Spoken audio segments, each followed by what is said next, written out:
This is MetroFocus. Good evening and welcome to Election 2020, a MetroFocus special. I'm Rafael P. Roman.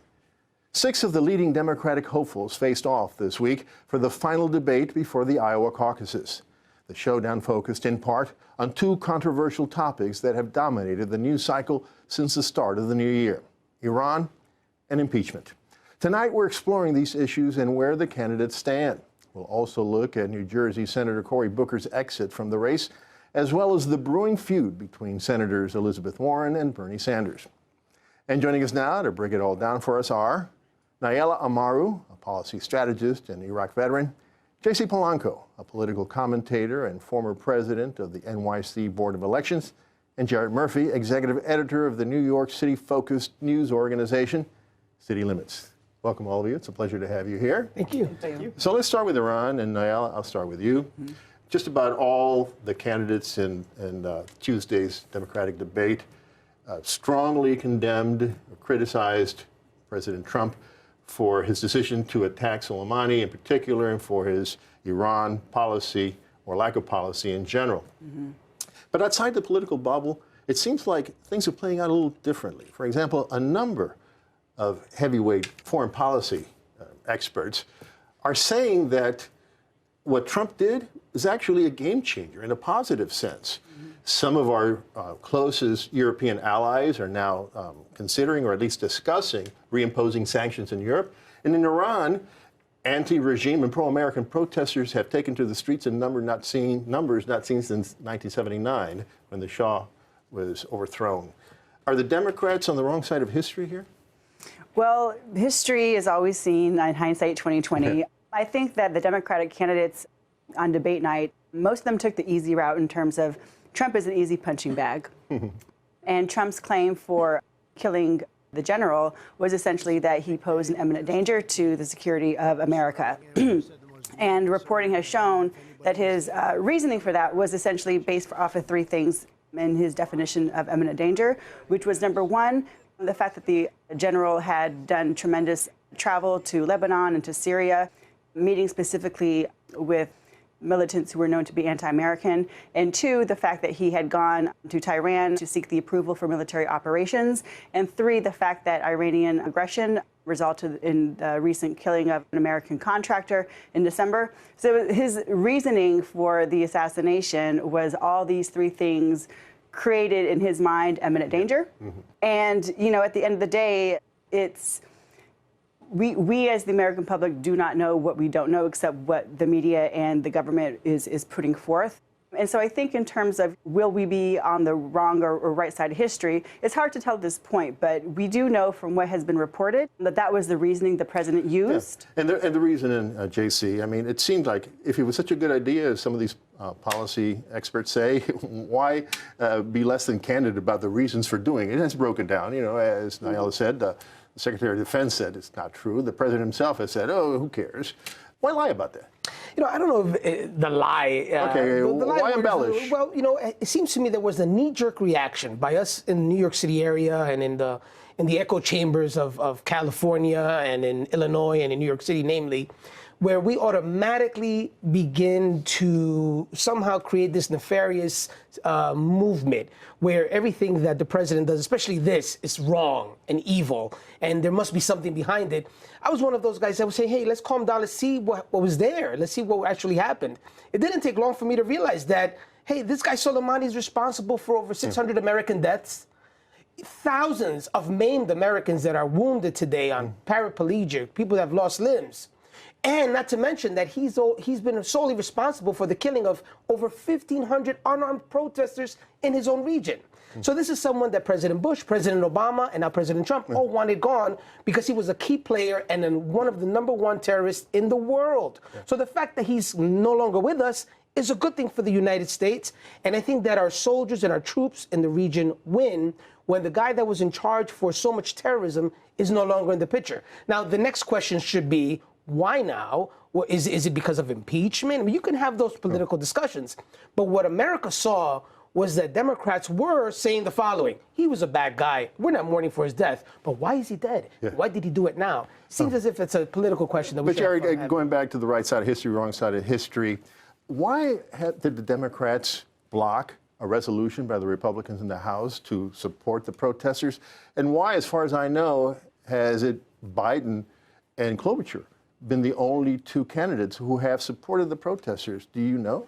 I can't speak for every Democrat, but I will say I know that there is sometimes a resistance, a reluctance here to back anti-regime protesters because it can be a bad thing for the protesters. If you change that movement from an internal, organic, democratic movement to change the regime into something that appears to be a puppet of U.S. policy, you can not only endanger the success of that movement, you can endanger people who are in it. So staying back, avoiding the idea that the U.S. is backing outright regime change could be smart. Whether that is why the Democrats chose to support it or not, I'm not sure. On the larger point, I'd say one thing that I think is missing from the conversation, too, and I think it's fair to note, and this came up in the debate in some ways, is that the deaths that Soleimani is responsible for did occur in the context of the Iraq War.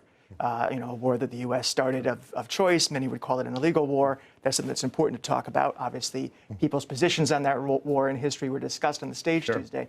I think a lot of the reaction to the Trump bombing and then the Iran retaliation, which caused no American loss of life, probably by design, it's really hard to say how it would play out if it weren't for the Deus ex machina event of the horrifying downing of the Ukrainian jet. Right. That changed the context a lot. So, Jared, what do you think? If nothing else changes, if there's another big confrontation between Iran and the United States between now and election, politically, who does it help? Do you think it helps Trump, or do you think it helps whoever his Democratic opponent is? If nothing else happens, I think it fades to the background and joins the very long history from the overthrow of the Shah revolution, the downing by the USS Stark, many other events since that characterize a relationship with Iran. I don't know about that. I think that President Obama ended up winning politically when he took out Osama bin Laden. I mean, there's no question. Even independent centrists and Republicans were very happy that he did that. Right. I think that President Trump goes into this election cycle saying, hey, I took out Soleimani, not to mention all the other leaders of terrorist organizations that he's taken out. Baghdadi's another. So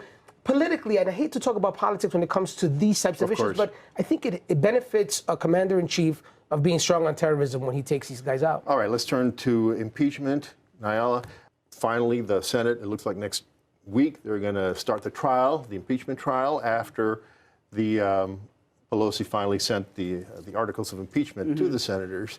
The delay, how did that play out politically, do you think? Did it benefit the Democrats or did it hurt them? Well, it depends. Politics is all about spin, whether or not it could be seen below as the a spin, win or what's loss. the reality? Well, Pelosi, Speaker Pelosi, her strategy was to hold on to those articles until McConnell gave her what she wanted, which was basically give us the rules that will define how we're going to walk into this trial. And he essentially outmaneuvered her by basically saying he had the votes, and so therefore what she was asking for was null and void. But she would say, as she has said, that by holding on to the articles that time spent has in fact gathered more, and she quoted, incriminating evidence that could prove to be helpful to the case of the Democrats. What do you think? I think we're looking at two very brilliant leaders in Leader McConnell and in Speaker Pelosi. I think Speaker Pelosi did a brilliant move in that it gave us more time to get more information about what's going on, what's the underlying evidence that may come out in the media. It puts senators in a position where they have to defend not wanting witnesses in a trial. So brilliant move on her part. And McConnell was able to also be brilliant because not only did, as you mentioned, get the 51 votes, but he started asking, if it's so imminent that we need to get him out, why are you delaying? A lot of people are asking I think that. America saw two of the best legislative leaders in history do their gamesmanship. On impeachment in the election, of course it came up in the debate, and the question was posed to Vice President Biden, and he gave an interesting, and I think almost moving answer to a question about impeachment and how it affected him. We have a clip of that. I wonder if we could take a look at it.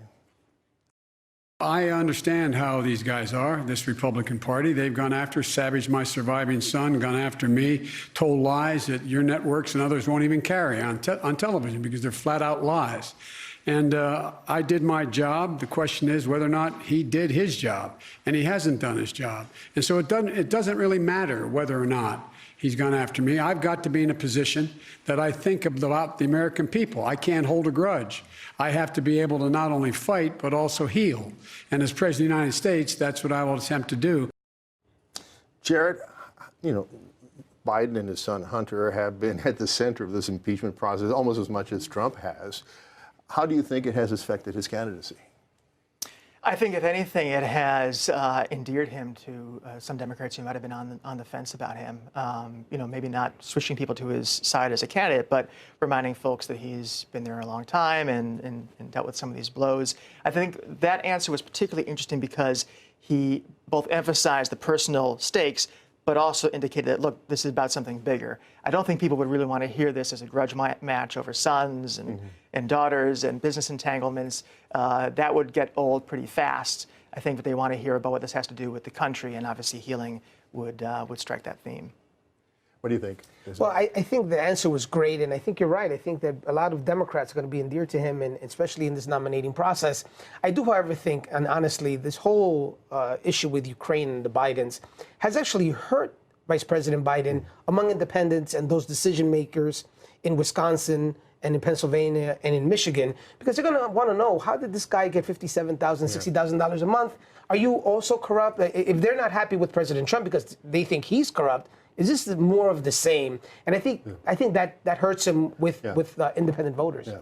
If the senators actually call witnesses like the Democrats are calling them to do, is this going to be an unalloyed advantage for the Democrats? My question really is, if the Republicans begin to call people who maybe the Democrats don't want them to call, who's it going to benefit? This is political theater, right? I think that most people at this point are not going to be swayed by any particular witnesses, at least in terms like on the primary for the presidentials, right? And so I think that the impact for Senates and the Democratic Party overall is not going to be of much consequence because it's been along partisan lines, right? The House voted along partisan lines, as did the Senate. So I don't think it's going to be of any particular consequence. I think one consequence is that it's not occurring in a vacuum, right? That trial will play out as we come to the key part of the primary cycle. And I think one problem for Democrats is, as legitimate as I think many people would say the questions behind the impeachment process are, really legitimate, there's only so much time and oxygen in the room. And I think the more we're talking about that, the more Democrats are not talking about what they're going to do for working class people to fight for those folks who either voted for Trump last time or didn't vote at all. That might be the real impact on the Democratic Party. I'm always very cautious with witnesses because we saw many witnesses come before Democrats in the House, and they were complete thuds. When we look at Bob Mueller came in, it didn't move the needle, not even a little bit. Right. We saw President Trump's fixer come in, and it didn't move at all the levers of polling and the witnesses during the impeachment period in the House. Yep. I mean, his numbers went up as the more that they talked. It's a dangerous game. However, remember, this election is not going to be decided by the strong Democrats, the strong Republicans. We're looking at voters in the middle, in Pennsylvania, Wisconsin, and Michigan. If they're moved by witnesses and they come out and vote in favor of Vice President Biden, this may in fact tilt the election. We have to always remember, it's about the independent voters in those three states. A specific question: if impeachment starts next week, the Iowa caucuses are in 3 weeks. If it starts next week and it takes 2 weeks, the senators who are running for president have to be, by rules, have to sit in the Senate and miss campaigning in Iowa, right? That's Warren, that's Sanders, that's Klobuchar.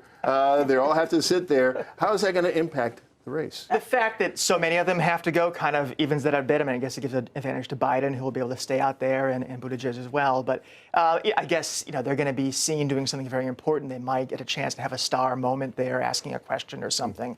But obviously, there is especially in Iowa, and even more so, frankly, New Hampshire, the personal politicking is really important, both for the visuals and the actuals. And so, yeah, it'll have an impact. Of course, President Trump is already talking about the issues, at least the achievements as he sees them, and they are real achievements. For minorities, Black, Asian, and Hispanic unemployment rates are at historic lows. If Democrats don't get a chance to respond, what happens? Well, I think it's problematic because the bread and butter issues like those are exactly the ones that are going to appeal to those working class voters, Black or white, in Michigan, Wisconsin, Ohio. If Democrats are talking about impeachment, the president's talking about employment, that could come to be a problem come November. Now, if as expected, the Senate, when all is said and done, the Senate does not convict President Trump, who wins at the end? Is Trump hurt because of the whole process, or are the Democrats hurt because they didn't achieve the kicking out of President Trump? Politically, Trump benefits because he gets to go back to the campaign trail and say, look, I've been vindicated, I did nothing wrong, I've been cleared of all charges. Electorally, time will tell. I think that regardless of the results of the impeachment, Democrats, particularly for those who are in swing states in the House, electorally could possibly face consequences because they have to go back to their constituents and explain why they, were part of a process of impeaching a Democrat, or President Trump, who in fact would have been found to have done nothing wrong. Quickly, JC, what do you think? I think it benefits the president if he gets acquitted in the Senate. There's no question about it. And I think, however, if we get more evidence coming in after the trial that shows clearly there was something corrupt that took place, it may, in fact, impact, as I mentioned earlier, and I'll keep harping on, those independent voters that are going to decide this election. You agree? I agree. I think there's always bad politics for the Democrats. I think history may judge them more kindly than the politics of Democrats. All right, let's turn to the race itself. As you all know, a lot was made about the brewing feud between Senator Sanders and Senator Warren. It was the claim is, an anonymous claim was that Senator Sanders told Senator Warren in a private conversation that a woman couldn't win the presidency in 2020. And then she said that that actually did happen. It was brought up in the debate, and he denied it twice, and she reiterated that it was in fact true. The interesting thing was what happened right after the debate, and a little tete-a-tete between Senator Warren and Senator Sanders, and we have that clip. Let's take a look. I think you called me a liar on national TV. I think you called me a liar on national TV. Let's not do it right now. You want to have that discussion, we'll have that discussion. You called me, you told me. All right, let's not do it now. I don't want to get in the middle of it. I just want to say hi, Bernie. Yeah, good. Hi. Wow. Jared, how big a deal is this? What could be the long-term repercussions? Well, I think it's fairly near-term repercussions. I mean, everyone knew that this was going to come, not necessarily this type of an argument, but there was have to be some separation because they were so similar and so close in the polls as the primaries are approaching. Earlier in the week, Sanders people began looking at doing basically a push poll, talking about how Warren was only pulling affluent voters, not adding anyone to the process. I think that kind of started the ball rolling. That was sort of the first blow. And then the focus was on this alleged conversation about Bernie saying a woman couldn't run. What's interesting is that, especially with the Iowa caucus coming up, they were obviously one another's second choice. If you were a Bernie voter, Warren was probably your second, and vice versa. That's really important in the caucus context. Yeah. And now those dynamics No, that's definitely not the case now. If you look at Twitter, and if I'm just talking to my friends who were either for Sanders or for Warren, Sanders first, no more. No more. I mean, the hashtag Never Warren was trending on Twitter. Right, yeah. I mean, and you look at social media, people that are supporting Senator Sanders, they're very angry at what's going on. I think this actually hurts Senator Warren. I think Senator Sanders has a lot more support going into this. And quite frankly, I don't know where she goes after this. And is the implication that Senator Sanders is a sexist? Is that the implication of coming out and saying that? I don't think anybody's going to buy it. Listen, I have to move on because we're short of time, and I want to get into the Cory Booker's leaving the race. He said that now there are more billionaires than black candidates in this race. And he just wasn't making an objective statement.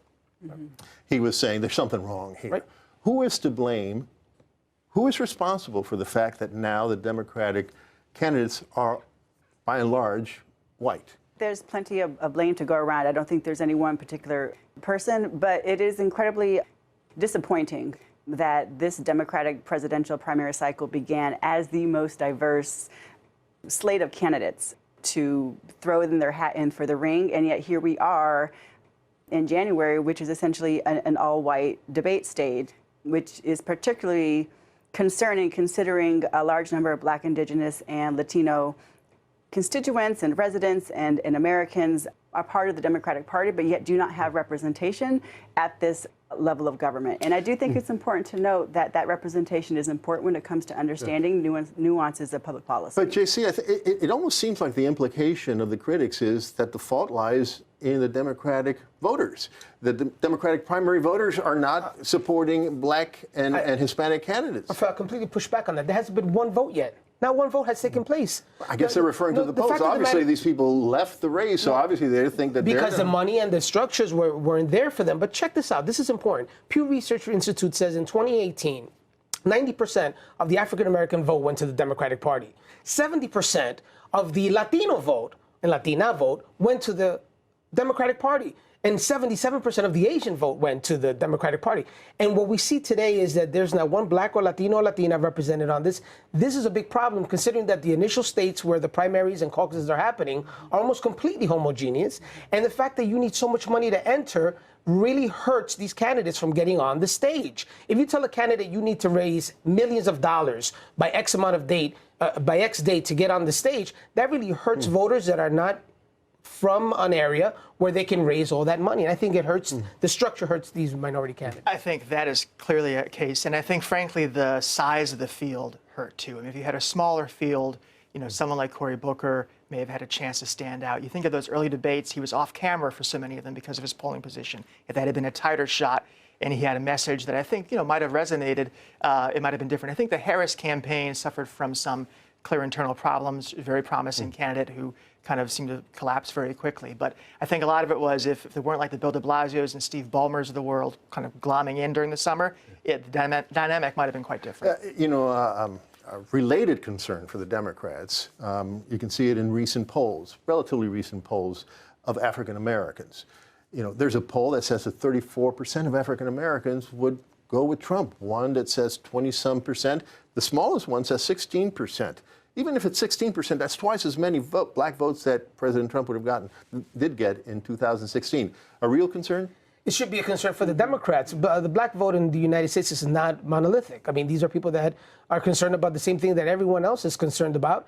And if you have a candidate that is very far to the left running as a Democratic candidate in this election cycle, you're going to see a lot more African Americans and Latinos and Latinas support President Trump. That's just, in my opinion, a complete fact. When we think of minority voters, we automatically think they're far left, and they're not. And many of them may find Trump as a viable candidate. A real concern for the Democrats? Definitely deep concern. Again, the black electorate is a key core constituency of the Democratic Party. No Democrat presidential nominee can be the nominee without significant support of the black electorate. And if Trump is in fact increasing his support among black voters, then that means that he's chipping away at the base of voters who used to be Democrats, which is a concern. Well, real quickly, the Bloomberg Factor. As we all know here from New York, the vast amounts of dollars that he spent in particularly his first mayoral race really made a difference. Now he's spending unprecedented amount of money in this presidential campaign. Is it going to make a difference? I think it is already. I mean, I think he's certainly, dominating the airwaves with his huge amount of spending, and I think it's shown some movement in some polls. The test for him is really going to be what happens in these early primaries that he's stuck out of, because if no clear winner or leader emerges, then Bloomberg's in a position to really materially affect the race. If someone emerges with a clear sort of mandate from the early primary states, I think it's harder for him to come in as someone who's not been in any of these debates and say that he has a message that people are going to be receptive to. Real quickly, how important is the Iowa caucus to whoever wins it? I don't think it's that important at all. Look, 4% of the delegates are going to be decided in the first few primaries and caucuses. 34% are going to be decided on Super Tuesday. And that's what Mike Bloomberg is focused on. He knows that the delegates are coming from those rich states where there's delegate-rich states, and he's going to be focusing all his attention there. And if he comes out of there with enough delegates, these Iowa caucuses won't even matter. Yeah. Real quickly, if Senator Sanders wins Iowa and then wins New Hampshire, if he is the leading candidate, is the National Democratic Committee going to try to get in his way as they did in 2016? Are they going to try to stop him, do you think? I don't think so. I think that if, Bernie does in fact come out on top in Iowa and New Hampshire, I think the real litmus test, to JC's point, is really Super Tuesday, where the delegates and the real voters who are more reflective of the American population will come out and make their choices on Election Day. Who wins Iowa? Bernie Sanders with Klobuchar as a close second. I think Joe Biden wins Iowa. Biden. All right. I think that's all the time we have. We covered a lot of material. I left out some questions, but thank you very much. This is very enlightening. Thank you. Thank you. We'll talk again. Thank you so much. For more of our conversation of the 2020 election, you can go to our website at metrofocus.org, or you can follow us on Facebook and Twitter. Thanks for watching. Have a great night.